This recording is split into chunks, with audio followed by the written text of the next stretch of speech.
السلام علیکم ورحمۃ اللہ وبرکاتہ۔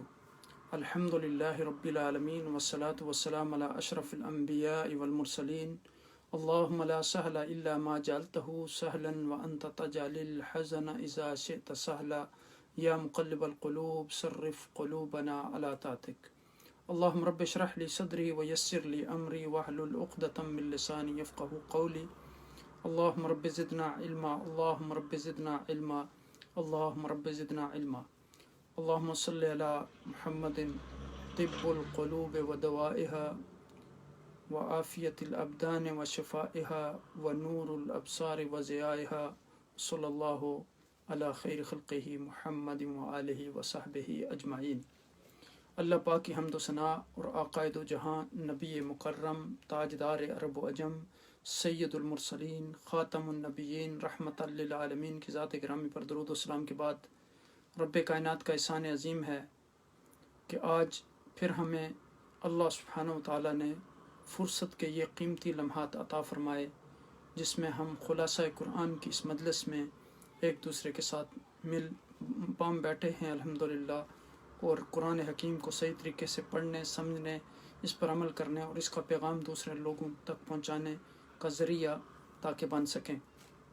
اللہ سبحانہ و تعالیٰ سے دعا ہے کہ وہ ہمیں حق بات کو سننے، سمجھنے اور اس پر عمل کرنے کی توفیق عطا فرمائے۔ الحمدللہ، اللہ سبحانہ و تعالیٰ کے فضل و کرم اور احسان اور عقائد و جہاں نبی اکرم صلی اللہ علیہ وسلم کی فیضان کے تصدق سے ہم نے خلاصہ قرآن کی گزشتہ مجلس میں جن سورہ مبارکہ پر گفتگو کی تھی اور ان کا خلاصہ بیان کیا تھا وہ سورہ القاریہ، سورہ القدر، البینہ، الزلزال اور العادیات تھیں۔ اور آج کی مجلس میں ہماری گفتگو کا مرکز و محور جو صورتیں ہوں گی وہ القاریہ، سورۃ التکاثر، العصر، الہمزہ، الفیل اور سورۃ قریش۔ اس سے پہلے کہ باقاعدہ ہم اپنی گفتگو کا آغاز کریں، ہم پچھلی صورتوں کے مضامین پر سرسری سی نظر ڈال لیتے ہیں تاکہ ان کے مضامین اچھی طرح ہمارے ذہن نشین ہو جائیں اور نئے آنے والے ناظرین اور ناظرات اور سامعین اور سامعات کو بھی سمجھنے میں آسانی ہو۔ سورۃ القدر جو ہے یہ قرآنی ترتیب کے اعتبار سے اس کا عدد جو ہے وہ 92 ہے، 97 ہے، 97 نمبر، اور یہ مکہ کے ابتدائی زمانہ میں نازل ہوئی۔ اس سورہ میں بیان کیا گیا کہ قرآن مجید کا دنیا میں حضور نبی اکرم صلی اللہ علیہ وسلم پر نزول جو ہے وہ شب قدر میں شروع ہوا، جو رمضان کے آخری عشرہ اخیر میں سے کوئی سی رات ہے، اور خصوصاً طاق راتوں کا ذکر کیا گیا اور بتایا گیا کہ یہ رات جو ہے وہ 1000 مہینوں سے بہتر ہے۔ گویا اس صورت میں لیلۃ القدر کے فضائل اور قرآن کے نزول کا بیان ہے۔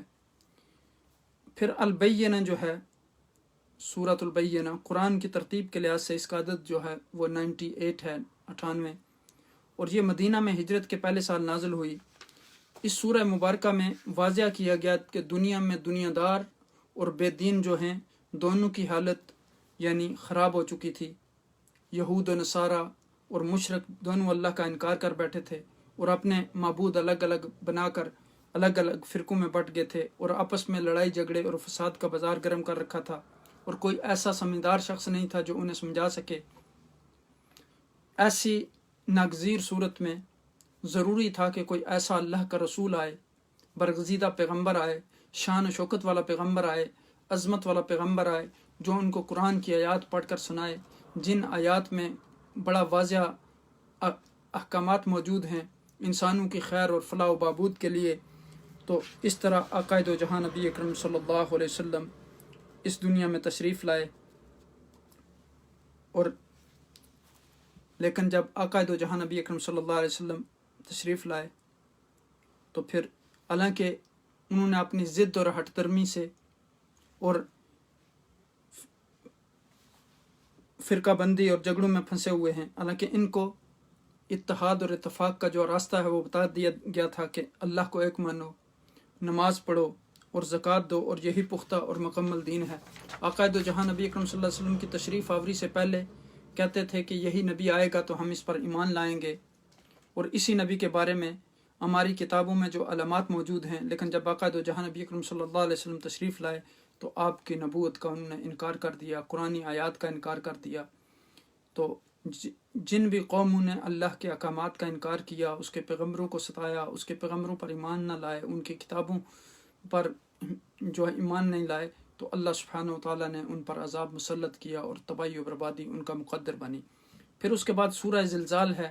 قرآنی اعتبار سے اس سورہ کا عدد جو ہے وہ 99 ہے، 99 مدینہ کے شروع کے زمانہ میں نازل ہوئی۔ اس میں انسان کو اس سخت واقعہ کی طرف توجہ دلائی گئی جس کا نام قیامت ہے، یعنی جب قیامت قائم ہوگی خداوند اللہ تعالیٰ زمین کو حکم دے گا کہ اپنے آپ کو ہلا ڈالے، چنانچہ اس میں جتنا زلزلہ آ سکتا ہے وہ زلزلہ آئے گا شدت کا، کوئی اونچی عمارت، ٹیلا، پہاڑ وغیرہ باقی نہیں رہے گا، ساری زمین جو ہے وہ چٹیل میدان ہو جائے گی اور اپنے اندر کی ساری چیزیں جو ہے اللہ سبحانہ تعالیٰ کے حکم سے باہر اگل دے گی۔ یہ صورت جو ہے 2 مقاصد پر مشتمل ہے۔ اس میں زلزلہ کی خبر دی گئی ہے، قیامت سے پہلے واقعہ ہوگا اور سارے انسان اپنے قبروں سے نکل کھڑے ہوں گے اور زمین انسان کے خلاف گواہی دے گی۔ دوسرا یہ کہ لوگ حساب و کتاب کے لیے اللہ سبحانہ تعالیٰ کے سامنے پیش ہوں گے اور پھر ان کے اعمال کے مطابق انہیں 2 حصوں میں تقسیم کر دیا جائے گا، بعض شقی ہوں گے اور بعض سعید، اور ان میں سے ہر ایک اپنے اچھے اعمال کی جزا اور برے اعمال کی سزا دیکھ لے گا۔ اس کے بعد سورہ العادیات ہے، قرآن مجید کی سورہ نمبر 100 ہے، 100، مکہ کے قیام کے ابتدائی زمانہ میں نازل ہوئی۔ اس صورت میں انسانوں کو گھوڑوں کی طرف توجہ دلائی گئی، چونکہ عربوں کے ہاں گھوڑے جو ہیں ان کو ایک خاص مقام حاصل تھا، گھوڑوں سے وہ کام لیتے تھے، گھوڑوں کے ساتھ محبت تھی ان کی، گھوڑا ایک قیمتی جانور سمجھا جاتا تھا اور گھوڑا جو ہے وہ وفادار جانور تھا۔ تو اللہ سبحانہ تعالیٰ نے انسانوں کی توجہ اس طرف دلائی کہ ایک گھوڑا جو اپنا مالک جو اس کو کھلاتا پلاتا ہے وہ اس کا اتنا وفادار ہوتا ہے کہ اپنی جان تک کی پرواہ نہیں کرتا اور اللہ کے راستے میں یعنی نکلتا ہے، مالک کی وفاداری کرتا ہے، اپنی جان تک قربان کر دیتا ہے۔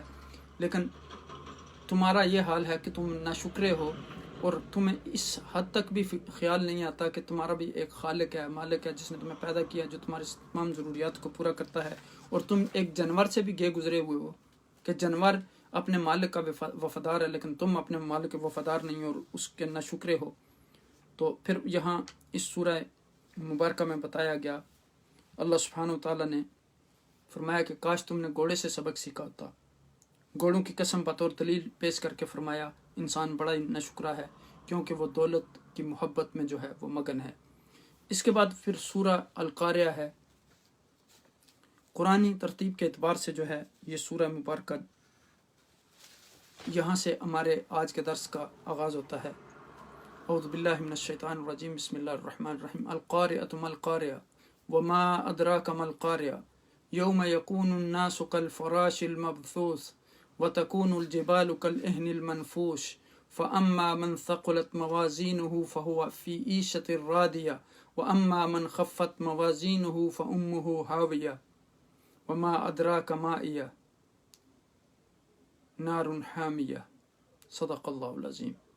یہ میں نے آپ کے سامنے سورہ القاریہ کی تلاوت کی ہے۔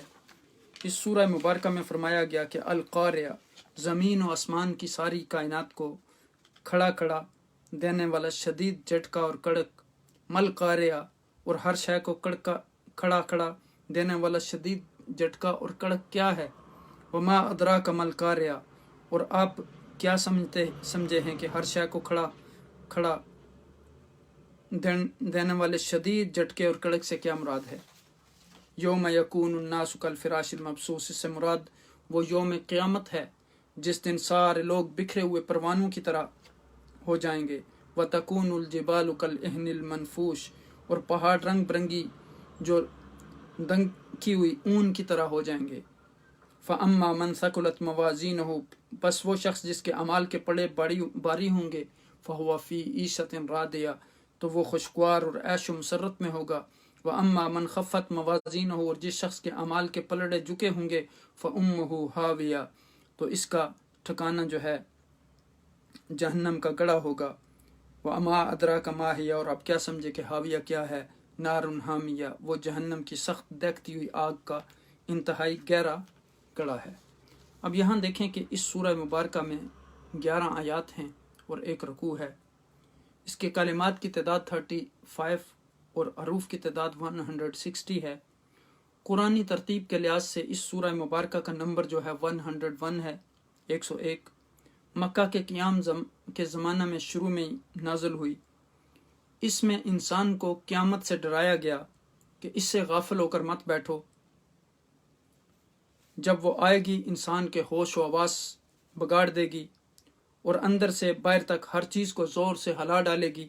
آدمی پروانوں اور پتنگوں کی طرح ادھر ادھر بکھرے ہوں گے اور بے تحاشا دوڑے چلے جا رہے ہوں گے۔ اس دن ہر انسان کے اعمال تولے جائیں گے، چونکہ اس دن اعمال کو جو ہے وہ فزیکل شکل دی جائے گی۔ جن کے نام اعمال کا پلہ باری ہوگا انہیں خوشی اور خرمی نصیب ہوگی، اور جن کا نامہ اعمال ہلکا پھلکا ہوگا وہ دیکھتی ہوئی آگ میں جھونک دیے جائیں گے۔ اس بات کو دھیان میں رکھ کر انسان جو ہے ہر عمل کرے جو کچھ بھی وہ اس دنیا میں کرنا چاہتا ہے۔ اس سورہ مبارکہ میں قیامت کے واقعہ کو بہت صاف اور بڑے واضح الفاظ میں بیان کر دیا گیا۔ اب کسی کو یہ کہنے کی گنجائش نہیں کہ اس مضمون پر قرآن شریف میں خاص طور پر زور نہیں دیا گیا۔ اس صورت میں کسی مضمون کو نہیں چھیڑا گیا، فقط اتنا ہی کہا گیا اور بہت زوردار الفاظ میں کہا گیا کہ قیامت میں شک کی گنجائش نہیں، اس میں شک مت کرو، اور وہ آئے گی، سب چیزوں کو ہلا ڈالے گی، اور آدمی اس طرح بکھرے ہوں گے جیسے پروانے چراغ کے گرد پھیلے ہوئے ہیں۔ پھر ان کو جمع کر کے ان کا حساب لیا جائے گا۔ جن کے اعمال وزنی ہوں گے وہ نجات پائیں گے، اور جن کے اعمال ہلکے ہوں گے وہ دوزخ میں جائیں گے۔ سورہ القاریہ میں جو ہے قیامت کی ہولناکیوں کا ذکر ہے۔ جن کی نیکیوں کا پلہ باری ہوگا من پسند زندگی میں ہوں گے، اور جن کا ہلکا ہوگا تو عذاب میں ہوں گے۔ گویا اس میں واقعات قیامت اور اس دن کے حالات کا تذکرہ ہے، اس کی ہولناکیوں کا تذکرہ ہے، اس کی شدت کا تذکرہ ہے، اس کے مصائب کا تذکرہ ہے، اور اس کے یعنی جنت کے جو ہے انعامات کا تذکرہ ہے۔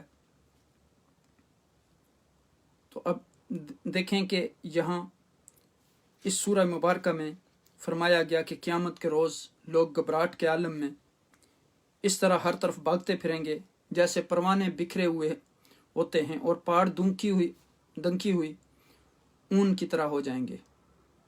پھر آخرت میں عدالت ربانی اس بنیاد پر فیصلہ فرمائے گی کہ کسی شخص کے نیک اعمال برے اعمال سے زیادہ وزنی ہیں، اور کسی کے اعمال اس کے برے عملوں کی نسبت ہلکے ہیں۔ پہلی قسم کے لوگوں کو وہ ایش نصیب ہوگا جس میں وہ خوش ہو جائیں گے۔ دوسری قسم کے لوگوں کو اس گہری کھائی میں پھینک دیا جائے گا جو آگ سے بھری ہوگی۔ میں نے پڑھا تھا کہ ایک لوگ وہ ہوں گے کہ جن کی نیکیاں زیادہ ہوں گی، دوسرے لوگ وہ ہوں گے کہ جن کے گناہ زیادہ ہوں گے۔ جن کی نیکیاں زیادہ ہوں گی وہ جنت میں جائیں گے، جن کے گناہ زیادہ ہوں گے وہ جہنم میں جائیں گے، اور پھر کچھ لوگ ایسے ہوں گے کہ جن کی نیکیاں اور برائیاں برابر ہوں گی، یہ اصحاب الاعراف ہیں، لیکن بعد میں وہ بھی پھر جنت میں چلے جائیں گے، اور اس طرح دو گروہ جو ہے وہ باقی بچ جائیں گے۔ تو یہاں اب دیکھیں کہ فرمایا گیا کہ سورہ قاریہ جو ہے یہ مکی ہے، اس میں 11 آیات ہیں۔ اس صورت میں قیامت کی ہولناکیوں سے ڈرایا گیا کہ جب قیامت قائم ہوگی تو نظام کائنات میں بڑی بڑی تبدیلیاں واقع ہوں گی جو انسان کو حیران اور ششدر کر دیں گی، انسان تعجب کا اظہار کرے گا۔ یہ سورہ مبارکہ کی آیت نمبر 1 سے لے کر 5 تک ان مضامین کا بیان ہے۔ پھر سورہ مبارکہ کے اختتام پر بتلایا گیا کہ قیامت کے دن انسان کے اعمال کا وزن ہوگا، کسی کی حسنات زیادہ ہوں گی تو کسی کی سیئات، اور انہی کے اعتبار سے انسان کے انجام کا جو ہے وہ تعین ہوگا۔ اس طرح یہ سورہ القاریہ جو ہے یہاں ختم ہوتی ہے، اور اس میں یعنی بتایا گیا کہ انسان کے جزا اور سزا جو ہے وہ اس کے اعمال کے مطابق اس کو دی جائے گی۔ اس کے بعد پھر اگلی سورت جو ہے وہ سورہ التکاثر ہے۔ اعوذ باللہ من الشیطان الرجیم، بسم اللہ الرحمن الرحیم۔ الہاکم التکاثر حتی زرتم المقابر کلا سوف تعلمون ثم کلا سوف تعلمون کلا لو تعلمون علم الیقین لترون الجحیم ثم لترونها عین الیقین ثم لتسألن یومئذ عن النعیم۔ صدق اللہ العظیم۔ یہ میں نے آپ کے سامنے سورہ التکاثر تلاوت کی ہے۔ سورہ التکاثر میں 8 آیات ہیں اور 1 رکوع ہے۔ اس کے کلمات کی تعداد 27 ہے اور اس کے حروف کی تعداد 123 ہے۔ قرآنی ترتیب کے لحاظ سے اس سورہ مبارکہ کا عدد جو ہے 102 ہے۔ مکہ کے اندر ابتدائی زمانہ میں نازل ہوئی۔ اس وقت عرب کے لوگ قبیلوں کے اندر بٹے ہوئے تھے اور ہر قبیلہ دوسرے سے مال و دولت میں، عزت میں، شہرت میں بڑھنا چاہتا تھا، یہاں تک کہ اپنے آدمیوں کی تعداد جو ہے بھی دوسروں سے زیادہ دکھانا چاہتے تھے۔ دنیا کے جھگڑوں میں اس قدر مبتلا رہتے تھے کہ نہ اللہ تعالیٰ کا خیال باقی رہتا اور نہ آخرت کا کچھ دھیان آتا۔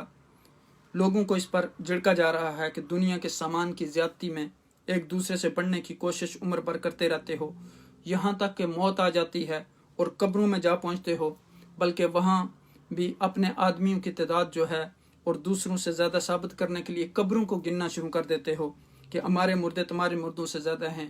ان قریب تمہیں معلوم ہو جائے گا کہ مال و دولت، احباب و اقارب کی زیادتی کسی کام کی زیادتی نہیں ہے۔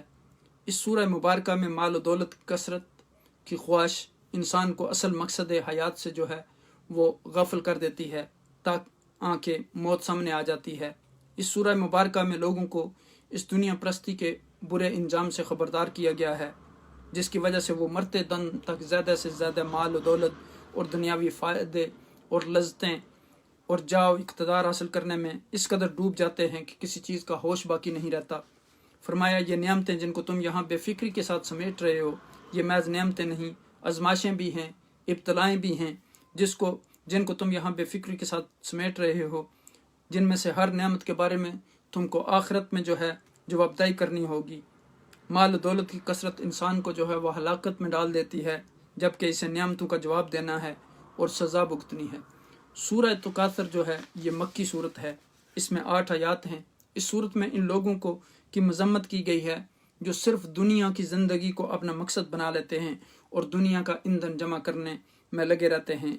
ان کے انعماق کو دیکھ کر یوں لگتا ہے کہ انہیں دنیا میں ہمیشہ رہنا ہے، لیکن پھر اچانک جو ہے موت آ جاتی ہے، جس کی وجہ سے پھر ان کے سارے منصوبے جو ہیں وہ درے کے درے رہ جاتے ہیں۔